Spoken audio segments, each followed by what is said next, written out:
Welcome back students. Today we will start another topic that is the regulation of gene expression. जो jeans हैं वो अपने आप को कैसे एक्सप्रेस करते हैं ये हम पढ़ चुके हैं कि वो पहले आरएनए बनाते हैं। जैसे सपोज करिए कि अगर कोई प्रोटीन बनानी है तो डीएनए का जो सेगमेंट है जीन सबसे पहले आरएनए बनाता है जो एमआरएनए में चेंज होता है और एमआरएनए से फिर प्रोटीन बनती है। तो ये जनरली हम एक्सप्रेशन मान सकते हैं। अब जो एक्सप्रेशन है उसको रेगुलेशन मीन्स कब किस जीन को ऑन होना है कब उसको ऑफ होना है ये कौन रेगुलेट करता है। तो यहाँ पे रेगुलेशन ऑफ जीन एक्सप्रेशन यही हमें स्टडी करना है। Regulation of gene expression, regulation of gene expression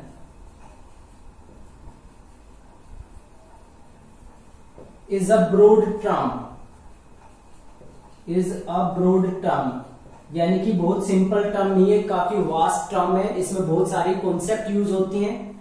second, जो रेगुलेशन है जीन के एक्सप्रेशन का ये बहुत सारे लेवल पे किया जा सकता है। Regulation take place, regulation takes place at various levels. Regulation gene के एक्सप्रेशन का जो रेगुलेशन है वो कई सारे लेवल पे किया जा सकता है। For example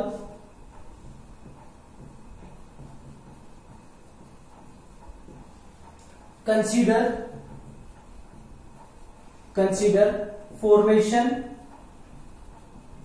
of a protein, formation of a protein from a gene.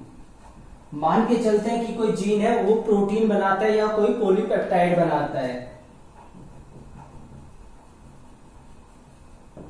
कोई पॉलीपेप्टाइड बना रहा है वो जीन या फिर वो कोई प्रोटीन बनाता है। तो उस केस में उसका रेगुलेशन कैसे हो सकता है। तो रेगुलेशन में हम दो चीजें पढ़ते हैं। सबसे पहले रेगुलेशन इस वाले पर्टिकुलर केस के लिए, रेगुलेशन इन यूकैरियोटिक सेल,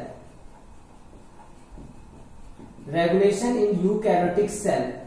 अगर ये सेल यूकैरियोटिक है तो यूकैरियोटिक सेल में जो जीन पॉलीपेप्टाइड बनाता है उसका रेगुलेशन कितने लेवल पे हो सकता है या उसका रेगुलेशन कैसे होता है। तो सबसे पहले जो रेगुलेशन है that can be take place at transcriptional level, transcriptional level that is formation of primary transcript, formation of primary transcript। पहला जो रेगुलेशन है वो ट्रांसक्रिप्शनल लेवल पे होता है। ट्रांसक्रिप्शन का मतलब आपको पता है कि डीएनए से आरएनए का बनना। आरएनए में जो स्टार्टिंग में आरएनए बनता है, न्यूली सिंथेसाइज्ड जो आरएनए होता है उसको हम बोलते हैं प्राइमरी ट्रांसक्रिप्ट। तो जब डीएनए से आरएनए बन रहा है तभी उसको रोका जा सकता है। उसको अगर वहां पे रोक देंगे तो जीन का एक्सप्रेशन भी रुक जाएगा। तो पहला लेवल रेगुलेशन का ये वाला है। सेकेंड, प्राइमरी ट्रांसक्रिप्ट बन गया। प्राइमरी ट्रांसक्रिप्ट से फिर बनता है फंक्शनल आरएनए यानी कि एमआरएनए, यहाँ क्योंकि हम पॉलीपेप्टाइड की यहाँ पे बात कर रहे हैं यानी कि एमआरएनए। और एमआरएनए बनने के लिए चाहिए होती है प्रोसेसिंग। तो सेकेंड जो लेवल होता है एट splicing level,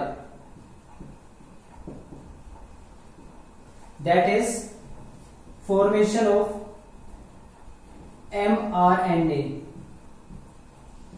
mRNA के लेवल पे भी यानी कि जब प्राइमरी ट्रांसक्रिप्ट से mRNA बनता है, स्प्लाइसिंग होती है, जो नॉन कोडिंग पार्ट है उसको कट करके निकाल दिया जाता है और कोडिंग पार्ट वहां पे एडजस्ट कर दिए जाते हैं। तो उस पार्ट पे भी यानी कि उस जगह पे भी रेगुलेशन किया जा सकता है, उस जगह पे भी जीन को टर्न ऑफ किया जा सकता है।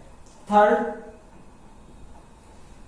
एमआरएनए बनने के बाद यूकैरियोटिक सेल में न्यूक्लियस के अंदर एमआरएनए बनता है और फिर उसको भेजा जाता है साइटोप्लाज्म में। तो जो ट्रांसपोर्ट है न्यूक्लियस से साइटोप्लाज्म में वहां पे भी उसको ब्लॉक किया जा सकता है at transport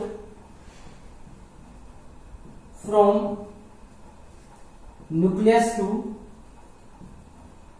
cytoplasm of mRNA। MRNA का जो ट्रांसपोर्ट है, at transport from nucleus to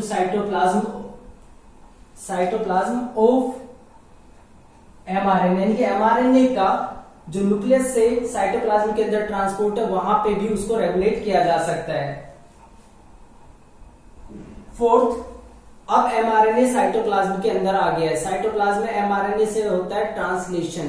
अब लास्ट स्टेप है कि ट्रांसलेशन जब उससे होना है तब भी उसको रोका जा सकता है एट ट्रांसलेशनल लेवल।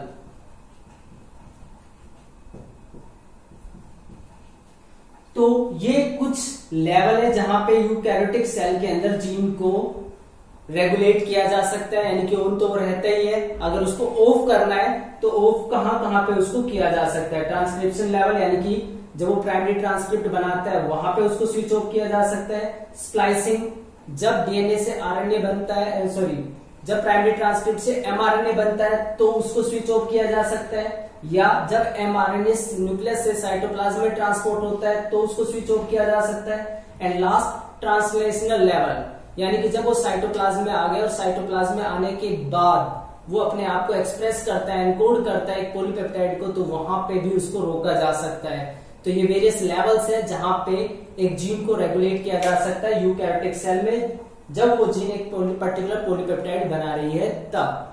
तो ये एक हमारे लिए सिंपल केस है, इसलिए पॉलीपेप्टाइड का एग्जांपल लिया है। अब नेक्स्ट थिंग आती है प्रोकैरियोटिक सेल की। प्रोकैरियोटिक सेल में किस तरीके से कंट्रोल होता है और कब कंट्रोल होता है, उससे पहले एक एग्जांपल लेते हैं या एक सिंपल इंट्रोडक्शन उसका स्टडी करते हैं।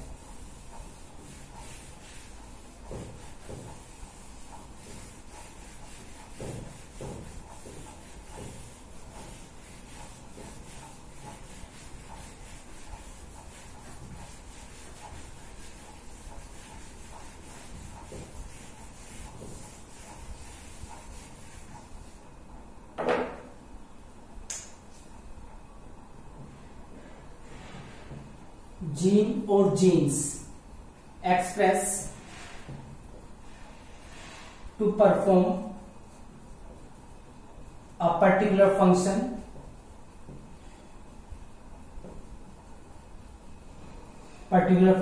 or a set of functions।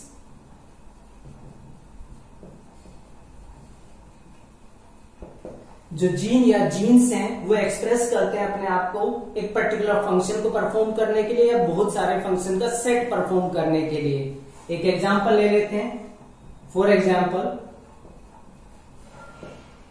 E coli एक बैक्टीरिया है, इसके अंदर एक जीन एक्सप्रेस करता है और वो जीन एक्सप्रेस करके बनाता है beta galactosidase. For example E coli, in this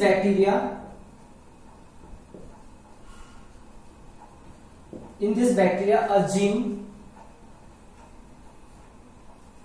encode, or you can say a gene express to form an enzyme। ये एक्सप्रेस करता है उसके अंदर एक gene, a gene express to form an enzyme that is beta galactosidase।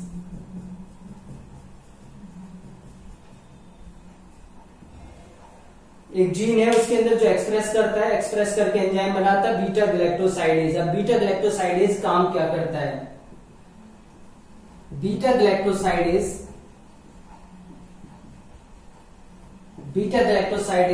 Break down the disaccharide lactose into glucose and galactose. यानी कि जो disaccharide है, लैक्टोज है, वो दो यूनिट से मिलकर बना होता है ग्लूकोज और ग्लैक्टोज से। तो जो लैक्टोज है उसका ब्रेक डाउन कर देता है बीटा गैलेक्टोसाइडेज ग्लूकोज और ग्लैक्टोज के अंदर। यानी कि अगर ये लैक्टोज है बीटा गैलेक्टोसाइडेज की प्रेजेंस में, बीटा गैलेक्टोसाइडेज ये एंजाइम है, इसकी प्रेजेंस में इसका ब्रेकडाउन हो जाता है ग्लूकोज और ग्लैक्टोज में। 2 पार्ट के अंदर उसका ब्रेक डाउन हो जाता है। बैक्टीरिया अब इस ग्लूकोज और गैलेक्टोज का यूटिलाइजेशन करते हैं। Bacteria utilize glucose and galactose, glucose and galactose for energy purpose. Energy के लिए वो ग्लूकोज या गैलेक्टोज का ब्रेक डाउन कर देते हैं। तो यहां पे जो जीन है वो एक्सप्रेस इसलिए कर रहा है ताकि लैक्टोज का ब्रेक डाउन हो सके और उससे ग्लूकोज और गैलेक्टोज ऑब्टेन हो पाए, जिसका यूटिलाइजेशन हो सके।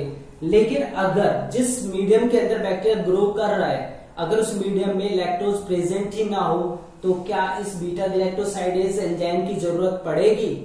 जब सबस्ट्रेट ही नहीं है तो एंजाइम कहां पे काम करेगा? तो इसकी कोई रिक्वायरमेंट नहीं होगी, मींस इसको एक्सप्रेस करने की जरूरत नहीं है, जीन स्विच ऑफ हो जाएगा। when there is no lactose in medium, जब मीडियम जिस मीडियम में ग्रो कर रहा है, जब वहां पे कोई लैक्टोज है ही नहीं, when there is no lactose in medium, then there is no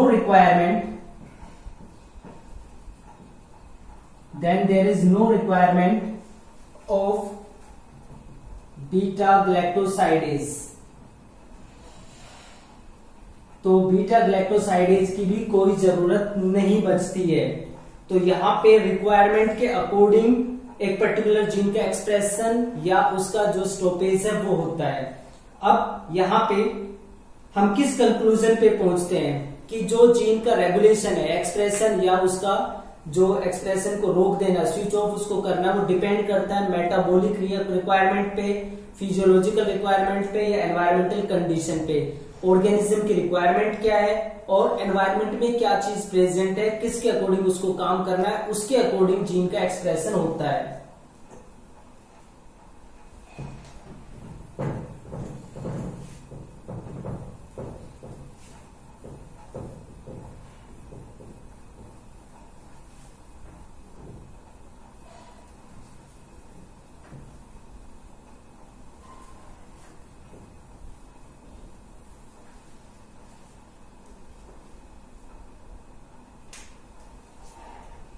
means metabolism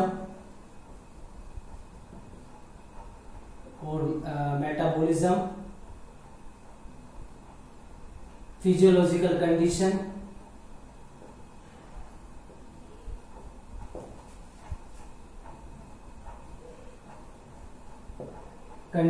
and environmental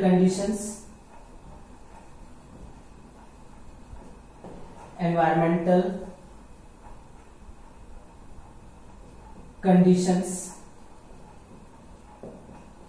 regulate the gene expression,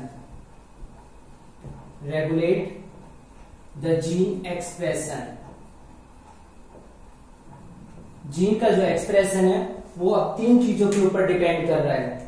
metabolism, कौन सी रिएक्शन होने वाली है, फिजियोलॉजिकल, किस पर्टिकुलर प्रोसेस को लिविंग ऑर्गेनिज्म कैरी आउट करने वाला है, और एनवायरमेंट में क्या चीजें प्रेजेंट है।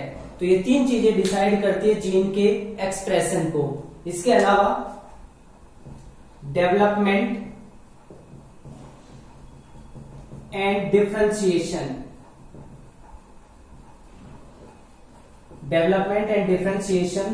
Of an embryo into an adult is also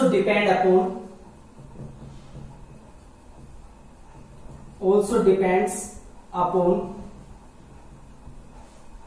expression of a set of genes in a particular order।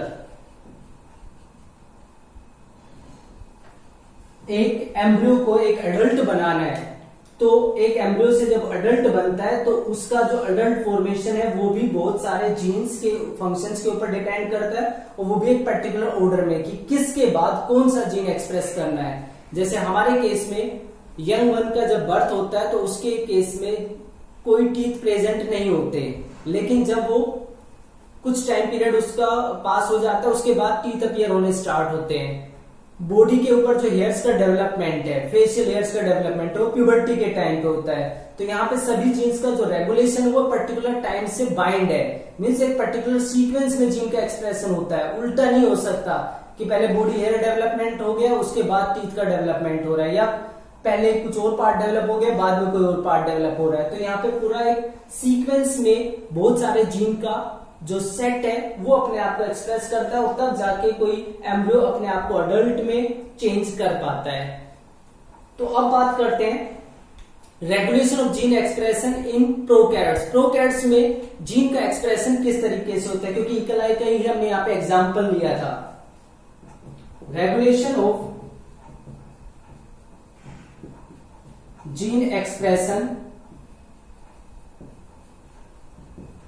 Regulation of gene expression in prokaryotes. Prokaryotes के अंदर जीन का एक्सप्रेशन किस तरीके से होता है।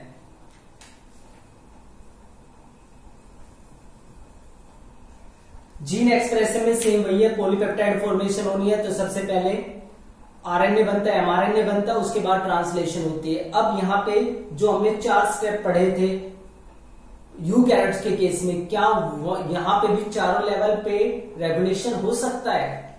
तो अगर आपको याद हो तो बैक्टीरिया के अंदर जो जीन होते हैं वो पॉलीसिस्टोनिक जीन होते हैं। सेकंड, उनके अंदर कोई इंट्रोन यानी कि नॉन कोडिंग पार्ट नहीं होता है। तो जो आरएनए बनता है वो primary transcript already functional mRNA ही होता है, उसमें किसी प्रोसेसिंग की जरूरत नहीं होती, कोई स्प्लाइसिंग नहीं होती। तो सेकंड जो स्टेप था यूकैरियोट्स में, स्प्लाइसिंग लेवल पे हम रेगुलेट कर सकते हैं, उसको एलिमिनेट कर दिया जाता है यहाँ पे।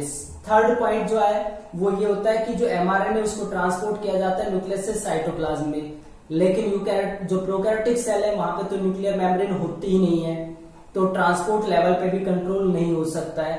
तो 2 लेवल बच गए जहां पे कंट्रोल किया जा सकता है। एट ट्रांसक्रिप्शनल लेवल, एक तो ट्रांसक्रिप्शनल लेवल पे हो सकता है और दूसरा होता है एट ट्रांसलेशनल लेवल।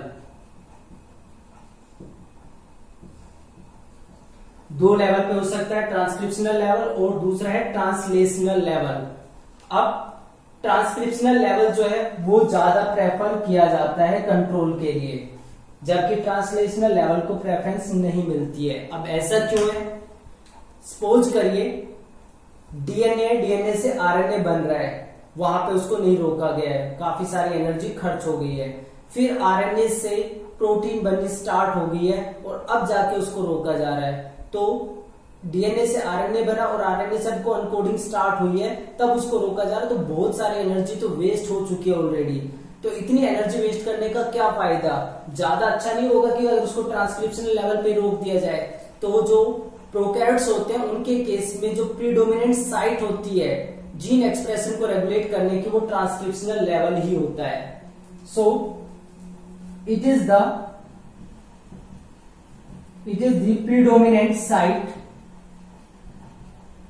या it is the predominant level of regulation. तो जीन को रेगुलेट करने का ये प्रीडोमिनेंट लेवल होता है जहां पे आसानी से जीन को स्विच ऑफ किया जा सकता है। तो अब ट्रांसक्रिप्शनल लेवल पे किस तरीके से स्विच ऑफ कर सकते हैं, कौन से इश्यूज आते हैं, वो और इसमें डिस्कस कर लेते हैं। उसके बाद जो रेगुलेशन ऑफ जीन एक्सप्रेशन है उसका एक पार्ट फिनिश हो जाएगा और जो नेक्स्ट पार्ट होगा उसमें पूरा एक लेक्चर आपका होगा जिसको हम बोलते हैं लैक ओप्रोन।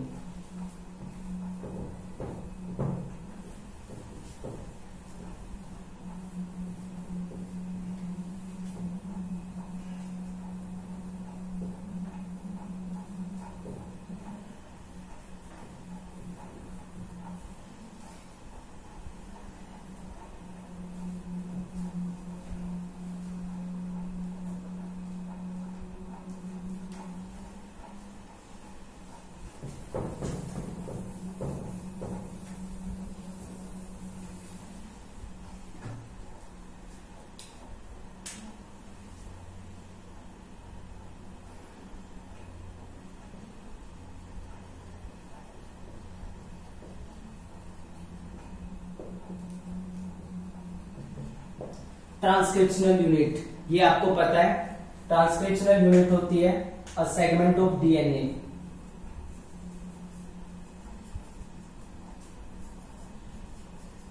डीएनए का एक सेगमेंट होता है और ट्रांसक्रिप्शनल यूनिट में 3 चीजें होती हैं जनरली। प्रोमोटर पार्ट होता है, स्ट्रक्चरल जीन होता है और फिर होता है टर्मिनेटर। ये 3 पार्ट होते हैं। अब ट्रांसक्रिप्शनल यूनिट में जो स्ट्रक्चरल जीन है वो अपने आप को ट्रांसक्राइब करता है एमआरएनए की फॉर्म में, यानी कि आरएनए की फॉर्म में। इस वाले पार्ट से स्ट्रक्चरल जीन से बनता है आरएनए। लेकिन आरएनए बनने के लिए एक एंजाइम की जरूरत होती है जिसको हम बोलते हैं DNA dependent RNA polymerase. DNA dependent RNA polymerase की रिक्वायरमेंट होती है। वो एंजाइम क्या करता है, वो जाके प्रमोटर पे अटैच हो जाता है। प्रमोटर पे अटैच होने के बाद, बाइंड करने के बाद वो फिर इस जीन को अलाउ करता है कि उसका ट्रांसक्रिप्शन हो। अब यहाँ पे हम रेगुलेशन की बात कर रहे हैं। इसका मतलब अगर इस ट्रांसक्रिप्शनल यूनिट से आरएनए के फॉर्मेशन को कंट्रोल करना है तो एक्चुअल में प्रमोटर के ऊपर जो आरएनए पॉलीमरेज है उसकी बाइंडिंग को कंट्रोल करना पड़ेगा। अगर प्रमोटर पे आरएनए पॉलीमरेज की बाइंडिंग को कंट्रोल कर लिया जाएगा तो उसके बाद ट्रांसक्रिप्शन भी नहीं हो पाएगी। So binding of RNA polymerase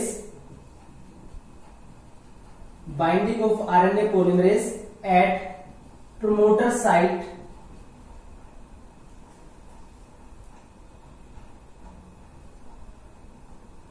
site is regulated by some accessory proteins.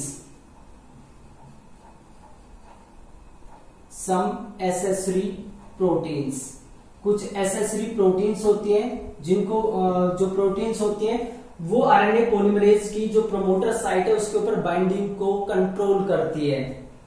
यानी कि ये जो प्रोटीन्स हैं ये प्रोमोटर रीजन को के साथ जो आरएनए पॉलीमरेज की बाइंडिंग है उस बाइंडिंग को अफेक्ट करती है। अब ये जो एसेसरी प्रोटीन्स है दोनों 2 तरह की हो सकती है।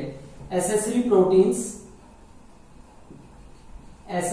प्रोटीन्स may be एक्टिवेटर, ये एक्टिवेटर भी हो सकती है यानी कि